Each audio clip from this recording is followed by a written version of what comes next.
This is a foreigner in the Philippines. Well, it's a walk around my former workshop, which is now the laundry room, it seems. And we just had some news come through.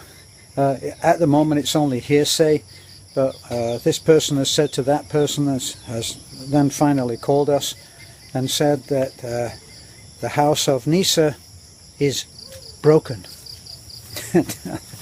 So you've got to allow for the translation from Filipino to English, because that's not the first language, so that's may just be an unfortunate choice of words. But anyway, it does illustrate the point that sometimes you do the best you can, and then it may not be the best for someone else, because apparently, and this, as I say, is really only hearsay, and I'm just walking around our little hilltop place and just waffling away, but apparently the brother, she has an older, the eldest of two brothers, and he apparently would be left in the old house, and you know, maybe that's the reason, and I'm only guessing, that's the reason that he doesn't want Nisa to have this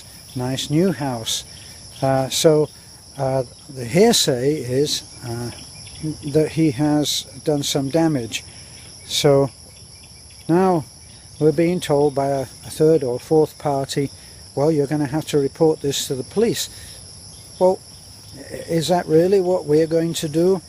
Are we really going to step in and be Nisa's mom and dad? Well, no, we're not going to do that, and it's not for us to get involved in a family squabble. So here's one place where we're probably going to have to step aside and urge that responsibility is taken by some adults. So that's one little tidbit, that's real life on our little hilltop community, and sometimes all is not well. But we'll find out what happened soon enough, and of course then we'll report it. And when we take a walk down there, which I never look forward to, because that path from where we parked the truck in the hill and then walk down is an absolutely treacherous one. I've been on my butt twice doing that now. As somebody said, you really need a washing machine for your wife because you keep falling on your butt and getting your clothes dirty. Well, a fair comment, okay. So anyway, what I thought I'd do is bring you down. We are starting work soon on a guest room, so that people can come and visit us. We're always being threatened with that people are following us on YouTube and would like to come and visit,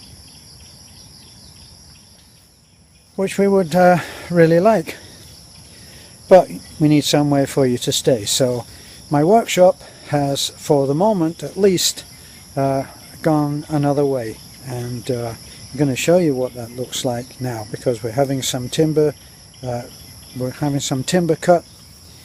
You may have heard, if you're a fairly recent subscriber, you'll have heard about chainsaw crews here in the mountains. If you need some wood, you don't go down to the local timber merchant as you would in the West. Out here you select a tree and then you get the chainsaw crew, and they come in with their 4-foot chainsaws, and they're really expert. Wherever the tree is, they'll fell it, and then using a string line, nothing more than a string line, straight edge, they make up your cut list. Whatever the cut list is that you require, they're very experienced at knowing what the general sizes are for any job like this. So if there's anything left over on the tree after cutting your cut list, they'll go ahead and they'll cut the most common used sizes, so nothing ever goes to waste. And then they walk away, and it's your job to go down to wherever the tree was felled and pick up the pieces. So anyway, this is the pieces now. So Now I'm going to switch over. Okay, so I'm back again. This is what they have given us so far. So this is what's used. That's pretty nice looking. Now would you believe that a man using his eye only has cut that timber? Look at that. I count that as a pretty amazing job. Look at that. Now you can see one there that's kind of like a banana shape, but this big one here, that's closest to you now, pretty amazing. So what it means that nothing is ever quite straight, nothing is ever quite level, nothing is ever quite what it seems, and that's okay. Now there's the proposed basic building that is up there now. All of that siding will be taken down. That's just the workshop basic structure. We'll go down, we'll put 4 courses of hollow block around the base, and then a framework of wood above it, and we'll come out here, come out to I think 5 feet at the back here. So all of this will be the front door, and then at the end there'll be a 5 foot by 5 foot bathroom, which is a little bit bigger than ours, and we're finding that okay, but this one will have a shower in it. So it will be a nice place to be. So that will be you invited up onto our hill, and there's our, once again, that's our view. And as you sit on your porch on your invited guest house, this is what you will see.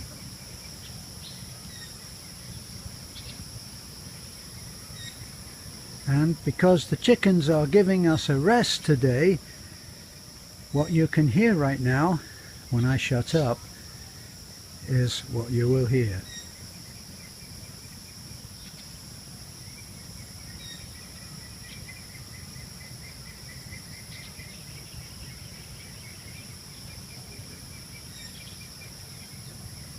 That's the turkey house.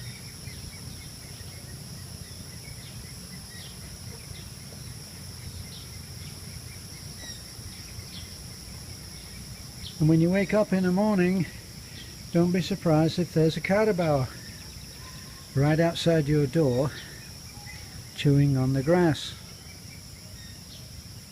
Well, that's one of those things you've got to look forward to. Alright, this was a little bit of news, a little bit of gossip. Don't know what's true, but we'll find out. Okay, well, I don't know what's true about the house for Nisa, but we will find out eventually, and we'll let everybody know. This is a foreigner in the Philippines.